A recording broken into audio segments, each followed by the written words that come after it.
Hello, I'm Waqar Rizvi. Thank you for joining us for this edition of Scope. We're going to start off with discussing about a lawsuit that has been filed in a U.S. federal court about and against, in fact, I should say, Narendra Modi, the Prime Minister of India. This has been filed on the part of unnamed U.S.-based Kashmiri citizens who have sued Modi. Those who are at this time the lawyers of this pair of Kashmiris are talking about the fact that extrajudicial killings, are being carried out in occupied Kashmir, as well as wrongful deaths, battery, emotional distress, crimes against humanity, and that the Indian government is inflicting cruel, inhumane, degrading treatment and punishment upon Kashmiris within, of course, that occupied territory. And of course, we can, add on a lot more atrocities to that list, certainly. What does this mean, though? Because obviously the U.S. State Department typically intervenes in such cases and then provides the argument of diplomatic immunity in such a case. This is not the first time, mind you, that Modi has been brought forth or has been asked to be held accountable in the U.S. Back in 2014 as well, he had been summoned, but the lawsuit was subsequently dismissed in January 2015, again, with the same argument of diplomatic immunity. How important, though, is it for accountability to occur in occupied Kashmir and what the Indian government is doing there? That, of course, is an important topic to discuss further. To start off this discussion, we're joined now by Jatinder Singh, who is the Director of International Policy for Sikhs for Justice. He's obtained his Juris Doctorate in Law from Osgood Hall Law School. He's joining us now from Houston. We're also joined by Ather, who is a poet, author, founder of Kashmir Lit, and co-founder of Critical Kashmir Studies. She's joining us now from Greeley in Colorado. Ather and Jatinder, thank you both for your time today. Jatinder, I'd like to start with you. Why this lawsuit at this time, especially when you well know that the U.S. government will provide diplomatic cover for him? Well, what I'd like to say is first, because that one, we are presuming, and it may be a reasonable presumption, that the U.S. government would provide cover for Modi. But again, nevertheless, it is a presumption. Secondly, I'd like to say is that, as law-abiding citizens, it's our duty to attempt to implement the law as it is. We should not let someone escape justice under the presumption that, well, he or she may not be fully prosecuted as a result of immunity. And thirdly, and more to the point, the Indians are at this point attempting to whitewash history, what's currently happening right now. So to make sure that they do not succeed, this action we've taken has forced the mainstream media and other news organizations to add this into the narrative of Modi. So when Modi's here, people will discuss, hey, look, there is a lawsuit. Hey, look, the lawsuit is alleging human rights violations are currently happening. Hey, look, it also touches on the fact that America banned Modi entry into the U.S. based on previous human rights violations, that there may be a pattern and something serious that we need to look at. Yeah. Ather, that's an important point, isn't it? The whitewashing of Modi at the time, because it does defy logic, doesn't it, Ather, that he would be received in the fashion that he is set to be received in the U.S. with this huge event planned in Houston, and I believe he'll be obviously traveling in other parts of the U.S. too, possibly. That defies logic, especially at a time where there is so much scrutiny about what is happening in occupied Kashmir. Yeah, So what's happening currently in occupied Kashmir, the siege that is not letting up, I feel like when people look at this lawsuit, people hear about this lawsuit, it does seem like that there is someone, whether it will go far or not, we don't know. As Jatinder said, that it's very important that we take this as a symbolic victory of people towards accountability. And if Kashmiris, they're looking towards international community right now, I feel that it's a very, very important step that these two Kashmiris, in concerted with their lawyers, that they have taken, that this lawsuit has come to, it might not come to fruition, but it has been started, and it will take some course of action.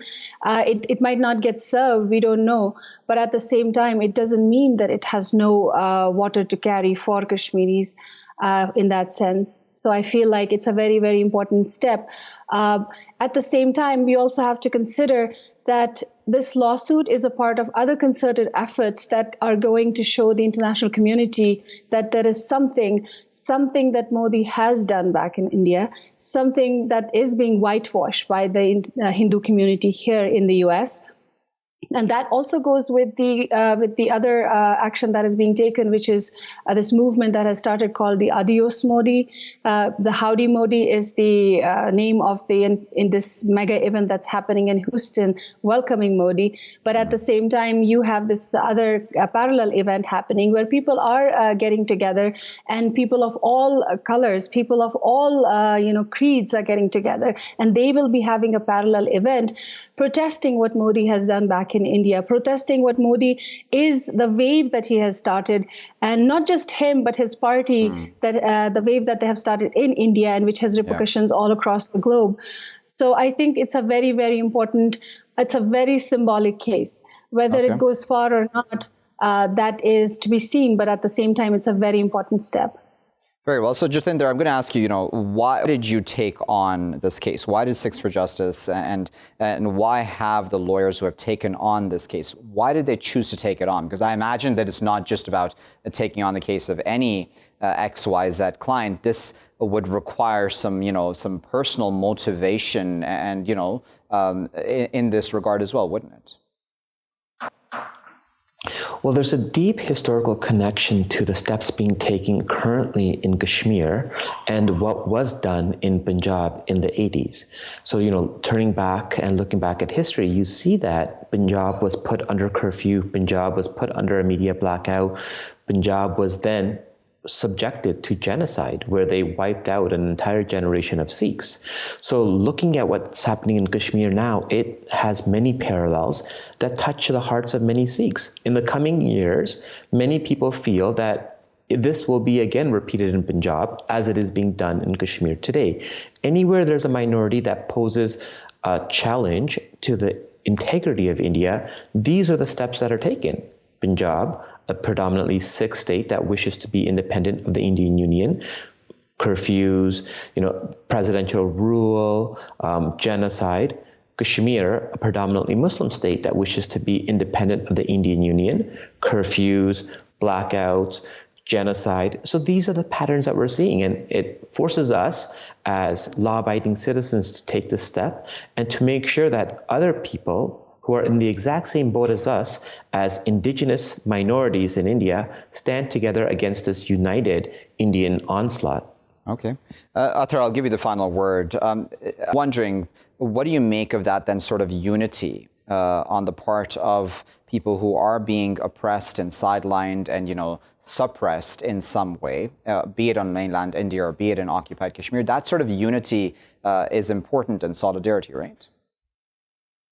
I think that's what's happening currently, that people who find themselves at the receiving end of the current Indian policies, where indigenous people and their rights are being trampled upon and have been, as Jatinder talked about what's happened in Punjab in the 80s and the repercussions of which are being felt even now, because those, when we talk about enforced disappearances, when we talk about detainments and encounters and illegal incarcerations and all of the host of human rights abuses, they haven't only happened in Kashmir, they've also happened in Punjab. There's a prototype already there. And there is a sympathy that it develops, an empathy that develops, and a solidarity that is forming. And I think that is something very, very important for these peoples that are within the federation, whether they want it to be or not, but they are inside a federation. And I think that wave is building. There are young scholars who are coming together, who are exchanging data, and who have a legacy of pain and torture that has been meted upon them by the Indian government. And I feel that is the future, that solidarity is the future. And this case kind of gives us a snapshot of what it can look like when they come together and when they decide that it's time to tell the world that they're getting together and they are moving this legacy forward, this legacy for a just peace to occur in their lands, in their homelands, for Kashmir and for Punjab as well. All right, we're going to thank Jatinder and Ather for their time. And we're now going to cross over and add two new voices to this conversation. We're now joined by Sarosh Jafri, who is pursuing a Juris Doctorate at South Texas College of Law in Houston. He's also a political organizer for the Democratic Party in Texas, amongst the many activities he's involved in. He's joining us now from Houston. We're also joined by Manpreet Singh, who is a human rights activist. He's a coordinator for the World Sikh Parliament. He's joining us now from Derby in the UK on the line. Manpreet and Sarosh, thank you both for your time. Manpreet, I'd like to start with you firstly. Why do you think this lawsuit that's been filed in the U.S. is important? Is it about, again, just highlighting what is happening in occupied Kashmir? It's not really just about the success of the lawsuit, but just the fact that it gives it more airtime to discuss it. Yeah, basically, the lawsuit actually it does send a very strong signal that we need to start holding people accountable for this injustice.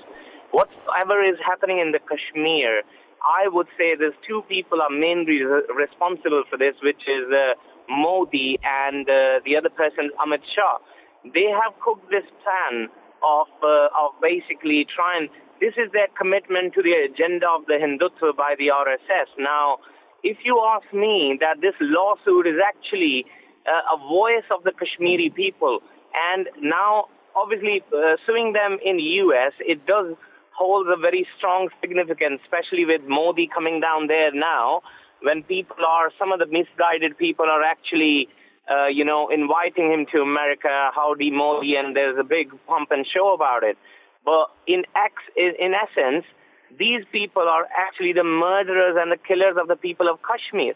Now, autonomously, one-sidedly removing the autonomy, unilaterally removing the autonomy has actually resulted in a big chaos in Kashmir. And you will be surprised to know it's a Khalistani, a hardcore Khalistani activist who's filed this lawsuit, who's fighting this lawsuit, and the people of Kashmir are coming to the front and actually given their voices heard by the U.S. court. So it sends a very clear signal that these people need to be subjected to some sort of accountability. Okay, Sarosh, what are your thoughts about that? Because, it also does logic at some level, doesn't it, Sarosh, that Modi would be received in this grand fashion there in Houston with this Howdy Modi, event being held. I know that there is a counter event of some sort, or at least a counter hashtag that's been brought out, Adios Modi, as well. But, I imagine that at some level, it's still acceptance on the part of the Trump administration of Modi, isn't it? It is. To be honest with you, Trump and Modi, they're basically cut from the same fabric. They are both invoking nationalist, populist ideologies and trying to arouse the emotion of the people rather than actually addressing the problems that are ill affecting the countries, their respective countries. And I think, a lot of people have even compared Modi to being India's Trump. Especially during the election over the summer, where he was saying a lot of the similar rhetoric as the 45th president of the United States was using during his 2016 run. And with this action, obviously it is symbolic. A side note for your viewers, Mr. Modi, if he was to come as a private citizen to the United States, he has been banned from the United States. The only reason he has immunity, it is diplomatic immunity based on his role as the Prime Minister of India. But due to his role going back to 2002 in the Gujarat riots, he is banned from the United States. So obviously this is symbolic, and I doubt the State Department under Secretary Pompeo on the orders of President Trump will actually do anything to stop Mr. Modi from entering, especially seeing as Trump is actually a guest of honor at this event to meet with Mr. Modi and the organizers. Okay, so Manpreet, one wonders if Modi is being given this diplomatic immunity and cover by the U.S. government. How do you feel about that sort of cover being given to him? Obviously, he is the Prime Minister of India. That is obviously a fact. But the fact that, his actions, be it in occupied Kashmir or in other places on mainland India, are very troubling.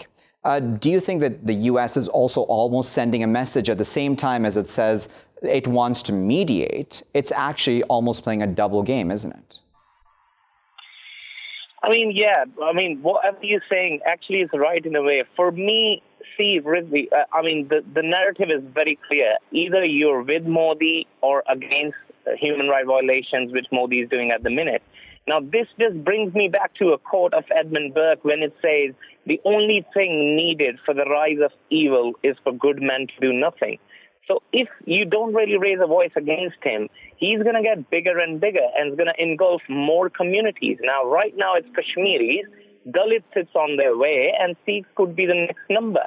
So what we are trying to say is our narrative is very clear. U.S. needs to, if it says that it is the superpower of, in the world, then this power comes with a responsibility as well. Now, you cannot really justify these killings, what's happening in Kashmir, what he's done in Gujarat earlier. And my friend has just recently said he was denied a visa to the US earlier, and he was the chief minister of Gujarat at that time. So political immunity, yes, the trade relations come in the ways and everything is there. But I think this is the time when the West needs to realize if you don't raise a voice right now, and if you're neutral with Modi at this stage, people are going to start asking questions about your integrity and your commitment to the human rights. And same holds for the United Nations as well. If they don't play the right role right now, then they are counterproductive to the human rights values. So this is what we all need to understand. If they don't set the narrative right now, if they don't raise their voice against the oppression, what Modi government is doing right now, they will bear the responsibility of the killings of thousands and hundreds of Kashmiris, Dalits, and Sikhs coming on the way. Okay, so Sarosh, give us a bit of the atmosphere in Houston, like in the lead up to this event, this Howdy Modi event, because again, it's been touted a lot, it's been advertised a lot, has been obviously on the part of the Modi government has been spoken of in very grand terms. But I imagine, of course, there is quite an opposing side to this, a growing opposing side. Oh, there is definitely. I have been in conversation with some of the individuals that are active, that are holding the counter protest on Sunday, and they're expecting up to 5,000 people to show up in response to Modi's gala, if you can call it that. And it's the great thing to see. It is not just Kashmiris, but like Pakistanis and members of the Sikh community and members other oppressed communities within India, who, as Manpreet has pointed out, are taking a stand against the Modi regime and are trying to hold America and Mr. Trump accountable to, if you are going to be a world superpower and a world leader, to hold this man and his government accountable. And it's great to see that there is a force that is willing to take Mr. Modi to task, not outside of the Indian subcontinent. Indeed. Well, we'll leave there as a final word, but of course we appreciate both Sarosh and Manpreet for their time. In fact, viewers, we appreciate, of course, all of our guests that joined us, all four of them, for giving us their thoughts when it comes to this lawsuit that has been filed again in the U.S. federal court on the part of two unnamed U.S.-based Kashmiris. This lawsuit being taken forward by lawyers who are associated as well with the Sikhs for Justice movement around the world. There is quite a bit of solidarity on the part here with the Sikh community as well as the Kashmiri community worldwide on this issue of occupied Kashmir, because again, there is reason for that solidarity, considering oppression against one is really oppression against all.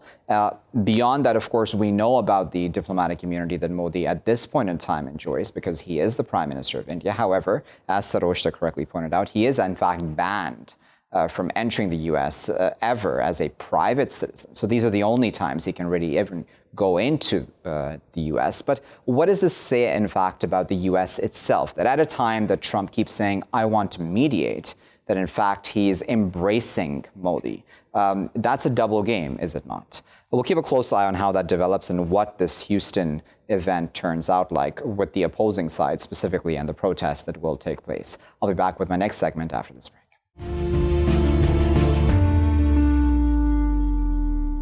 Welcome back, viewers. You're still here on Scope with me, Waqar Rizvi. In this segment, we're going to discuss the entire scandal around the brown face, slash blackface, and that, of course, surrounding Canada's Prime Minister Justin Trudeau, who is, of course, as you know, going into an election soon. And of course, this controversy surrounding a man who has, shown himself to be somebody who is, inclusive. And, he tolerates people of all races and other religions, etc., and is very forthcoming in all those regards. What does it say that at the age of, in the late 20s, let's say, when he was in his late 20s, that he would actually still think it would be okay to wear blackface or brownface? It's not that long ago, in fact, 2001 or a few years, possibly even after that. And the question that many people are asking him over and over again as Prime Minister, was 2001 the last time that he appeared in either blackface or brownface? And he's seemingly refusing to answer that, just saying that he doesn't know, or he isn't choosing to exactly give us the number of times. But does it even matter at this time how many times he did it? The fact is that he did do it. He's now apologized for it all these years later, now that it's come out to the public fore. What does this say about racism in Canada? What does this say about racism overall? That he or anybody else would think that in today's day and age, or even back in 2001, this was okay to do. Let's discuss that just a bit further. We're joined now by Diane Francis, who is an author. She's also senior fellow at the Atlantic Council and editor-at-large at the National Post. She's joining us now on the line from Toronto. Diane, as always, thank you for your time this morning. What are your thoughts about this entire scandal? I know you've been posting about this on social media quite a bit. Yeah, I think it's not just a tempest in a teapot. I think that what we're looking at is a Prime Minister, Justin Trudeau, who got elected mostly because his father was a very eminent Prime Minister. He was untried and unknown. And he'd been mostly a playboy, as his father was, because they're a rich family. He's a rich, privileged kid who lives off trust funds, and his father did too. So his father really never worked, although his father became a lawyer. Justin sort of played around, as I say. And here we have him working part-time at a very elitist school in Vancouver, where he puts a blackface on to appear in some kind of talent show as Aladdin. And, it's pretty disgusting. I mean, this was not a teenager. This was a man who was nearly 30 years old, who came from a very elite background, very privileged background. It shows a character with a formed character with no sensitivity and no inclusiveness in his head. And so I found it very shocking, actually, especially since it happened in Canada and not in Mississippi. Exactly. And on that point, in fact, surprising many of us around the world, right? I mean, I'm a Canadian myself, but for others who are talking to me about this, Diane, as you can imagine, the image of Canada as an accepting place, multicultural, whatever term we wish to use for it, does not allow for this sort of action to be happening, and that too on the part of a prime minister, and that too on the part of a liberal prime minister. I mean, it just completely defies logic.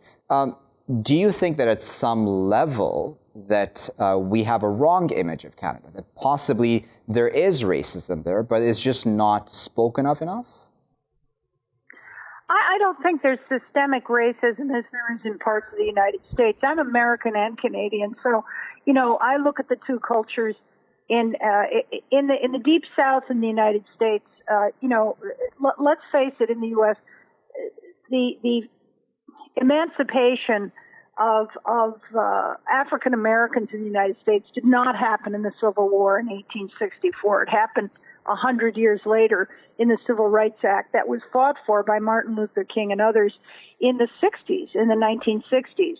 And it's still a couple of generations away, and there's still struggles. A lot of affirmative action, a growing black middle class, all of that is good. But the remnants, the stain of slavery in the United States exists, and also the concern about mass immigration from Latin America. I mean, the other thing that people don't understand about the U.S. is that, something like since the Second World War, 30% of all of Mexico illegally moved to the United States. Yeah. They were eventually granted amnesty and sort of assimilated, but of course now we have waves of them coming from not Mexico any longer, but Central America and the Caribbean. And so, this is a pushback to people that are not European background. Yeah. So the U.S. has a very stained history. Canada does not. Okay, so Diane, as a final thought then, I'm wondering what you make of those people who are at this time defending Trudeau. And I'm not talking about politicians, I'm talking about the lay people who are saying, listen, he's apologized, let's get over this. We're talking now about the elections going in. But then I read an interesting quote, and obviously a lot of the political leaders in Canada have reacted to this scandal. And the People's Party leader, in fact, I found his statement, or her statement, Maxime Bernier, tweeting that, he wasn't going to accuse Trudeau of being a racist, but he did think, and I'm quoting him now exactly, he was the biggest hypocrite in the country. He said he's the master of identity politics, and the Liberals just spent months accusing everyone of being white supremacists. Is that, do you think, the main issue? That it's the hypocrisy of all of this, that he can just apologize and seemingly he should be able to get away with it? Yeah, I think it's the hypocrisy, but it goes deeper. It goes to the character of the person.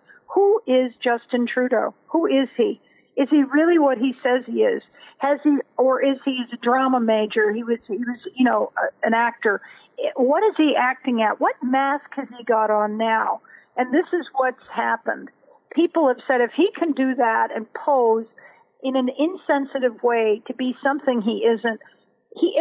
What has he been posing at as a prime minister? For instance, he got caught up in a scandal defending a corrupt corporation, or a corporation allegedly corrupt, which is going to stand trial to get them an out-of-court deal.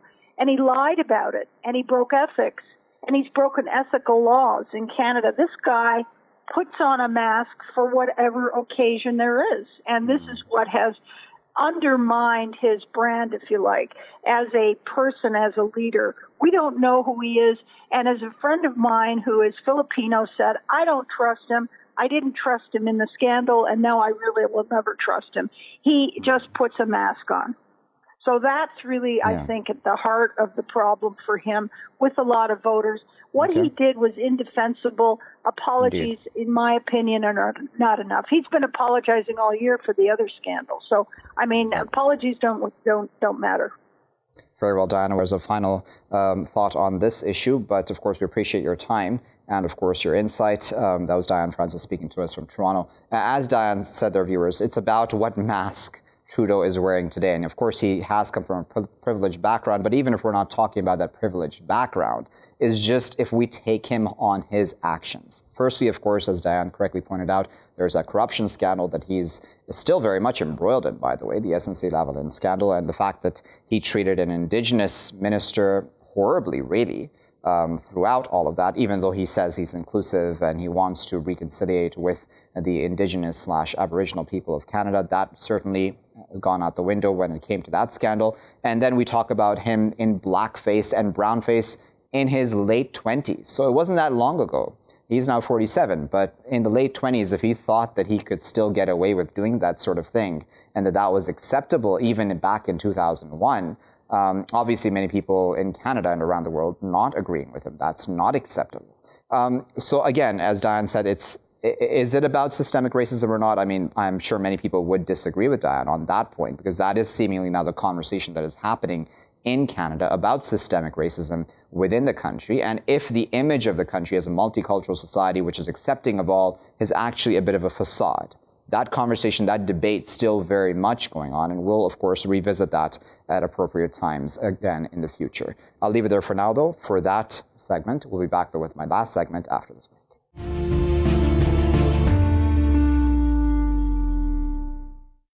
Welcome back, viewers. You're still here in Scope with me, Waqar Rizvi. In this final segment of today's show, we're going to be discussing the Israeli elections and, of course, the results of it. As we all know now, with Benny Gantz of the Blue and White Party seemingly coming out on top as far as seat numbers go. But of course, that doesn't guarantee the fact that he'll be able to form a government or a coalition, I should say, pardon me, because he doesn't, obviously, none of the parties reached that threshold of being able to form a government on their own because of the 61 seat requirement in that regard.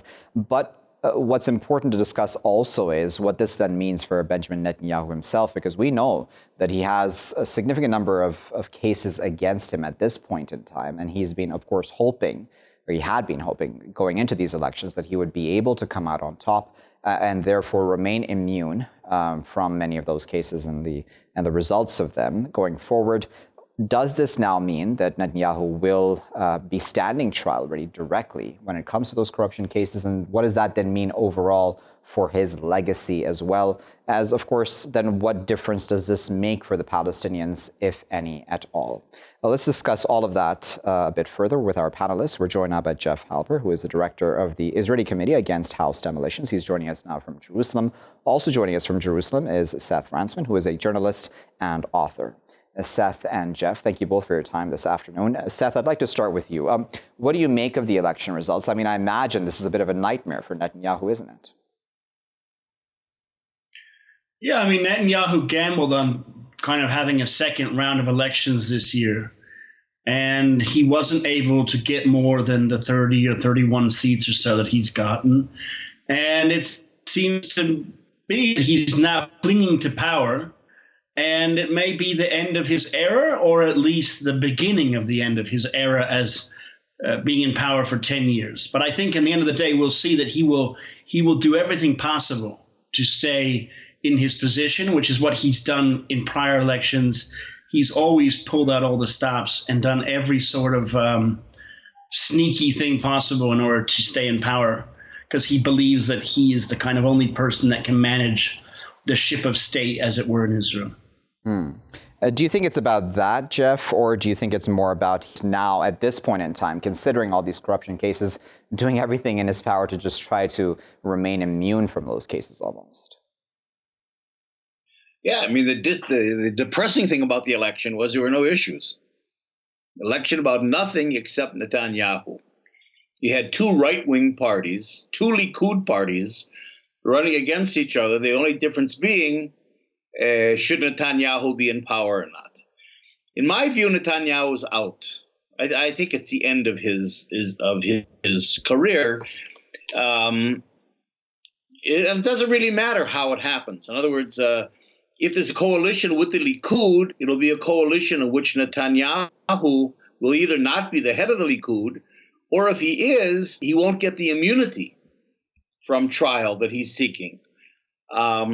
What's going on now, there's beginning to be a discussion about giving Netanyahu a pardon on condition that he then leaves power quietly. There's opposition to that, but that seems to be cooking. However it goes, Netanyahu is gone in the next couple months, I think. What kind of a precedent would that set, though, Jeff, do you think, if he were to be given? It's a terrible precedent. In other words, it violates the whole idea of equality in front of the law. There is a precedent, when you had that bus 300 in which two Palestinian terrorists were taken off, and one of them was killed, simply murdered, so that the security information wouldn't come out about that. The security people were given a pardon, so it would never go to trial. So people are arguing that there's a precedent for doing that. It really is unprecedented in most democracies. The idea that someone can simply not be tried because it's inconvenient to try him. I'm not so sure that's going to happen. I would doubt it. I think it's just going to go through, and I think he'll be tried and convicted. But the elections, in other words, the elections were his end. I mean, he's gone.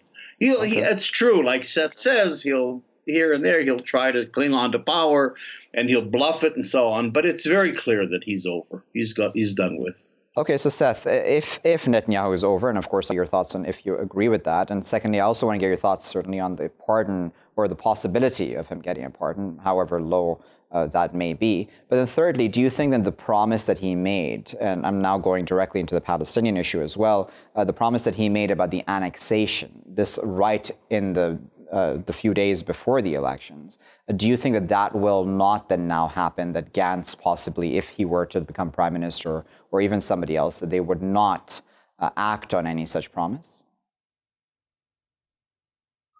To take the third part last, I guess. I think annexation is certainly in the books. I mean, it's something that's being talked about more and more.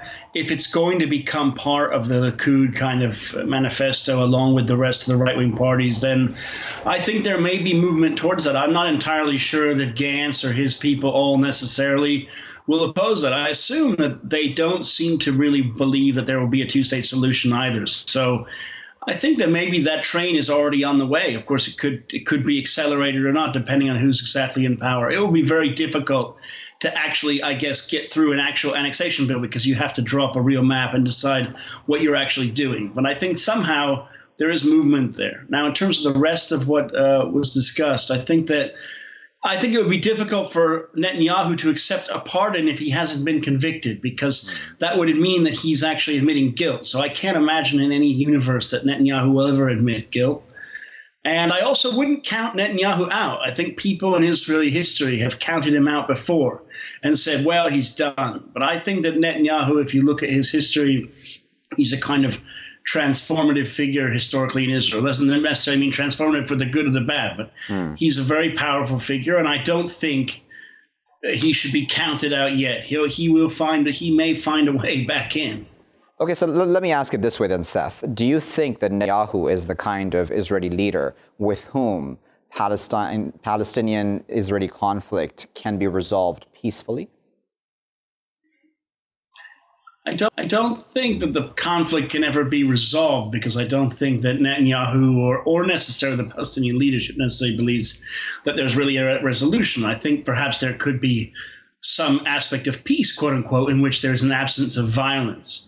I don't think that there's ever going to be a peace deal under Netanyahu, and probably not under Abbas either, as long as he lives. And I just don't think in the current constellation of how Israeli politics is made up, I don't think that we're looking at any sort of a deal. I don't see how that can ever possibly happen. All right, and that certainly seems to be the realist assessment, isn't it, Jeff, on the ground? Because it's, for any of us, even on the outside looking in, it's very hard to see how peace can be reached in such a scenario, even though, as you well know, Jeff, Jared Kushner has put forth this quote-unquote deal of the century, the political portion of it not yet being released. They had said they would release it after the Israeli elections. We're not entirely sure when that'll happen. They only spoke about the economic portion of it, basically seemingly just throwing money at the Palestinians and offering them more investments, seemingly. Do you think that is pretty much already dead, that possibility? And then what happens vis-a-vis any solution, if there really is any? Right. Well, I don't know if it's dead or not. It's not clear what's going to happen. It's true that Gantz and his party isn't like the Likud. They're not overtly annexationist. And I think they go back to Sharon. Sharon was saying it doesn't matter if we annex or not. What's the difference? De facto, it's annexed. De facto, we can build settlements, we can build highways, we can build a wall, we can do anything we want to the Palestinians, and nobody's going to stop us. So why upset the boat by raising opposition to annexation when de facto you've already got what you want? And so I'm looking at I'm not looking at a peace deal. I mean, I don't think there'll ever be a peace deal voluntarily with Israel. But what I'm looking at is a longer, hopefully not too much longer scenario in which it's already gotten to a point where it's clear that the two-state solution is gone. Trump's plan, I don't care whose plan, it's ridiculous. And we already know there is one state that already exists. De facto, between the Mediterranean and the Jordan River, there's one government, there's one currency, there's one army, there's one infrastructure. And so our job, I think, in the peace movement with the Palestinians, of course, is to transform the one apartheid state that Israel has already created into a democratic state of equal rights for all its citizens. So, I don't think this is up to the Israelis. The Israelis will never do it, just like the whites in South Africa would never be active in terms of dismantling apartheid. But I think we can get to a point where the reality of annexation of one state is to such a point that if we do want to resolve this conflict that really destabilizes the entire Middle East, We've got to begin to deal with the reality, and the reality is there already is one state that we have to recognize and turn into a democratic state. Okay, so Seth, I'll give you the final word because there's a lot to deconstruct here when we're talking about if there is just the one state solution to all of this. And as you well know, Seth, in the lead up to these elections as well, there was a lot of suspicion of even the Arab parties, and I believe there was talk of cameras and polling stations to check on how that voting took place for Arab citizens of Israel, mind you. And then, of course, with the Arab joint list not doing too badly in these elections, and in fact doing well, according to some, experts. There was also the Netanyahu himself who said that, I would, for example, not want somebody who is basically supportive of terrorists in my government, or I would hope that no such person would be involved in any future government of Israel. In that sort of an atmosphere and that sort of rhetoric, how does one see one state actually working out? Well, I don't think we're looking at one or two states. I mean, we're looking at a kind of one and a half state solution or 1 3/4 state. I think that there are other models in the world in which you have one state and then other non-functioning states or semi-autonomous regions that are part of them. And whether we can look at other places like the Kashmir conflict or even Somalia or something like that. I mean, there's all sorts of complicated ways that things can work out, like what happens in northern Cyprus. So I think we'll have an Israeli state that functions certainly as a democracy within the Green Line. And then what we'll have is a Palestinian autonomous region in the West Bank, and then a second Palestinian autonomous region in Gaza. And that's kind of where everything's leading. And I think that is kind of obvious to most people involved. And it will take a very long time. But in the end of the day, the kind of sort of idea that everything's going to go back to some sort of solution, I think, is something that most people understand in long-term conflicts. And I said, again, whether it's Kashmir or other places, these long-term conflicts just don't end. And that's kind of what is going to happen here, I think. Okay. That's a realistic assessment. And of course, we do appreciate both Seth and Jeff for their time and, of course, for their insight, both of them speaking to us from Jerusalem today. Viewers, as our guests, they're put into context, really. We can talk as much as we want about Netanyahu and Gantz and who forms the Israeli government and corruption trials and pardons and however much we want to. But then at the end of the day, what should be discussed the most really is continuing the occupation as it stands right now of Palestinian territories and just this unresolved issue between Israelis and Palestinians at this point in time. And no one's really put forth any solution which is viable in any fashion, the two-state solution being dead. Israel has simply just annexed and taken over too much territory for that to even really realistically even happen on the ground.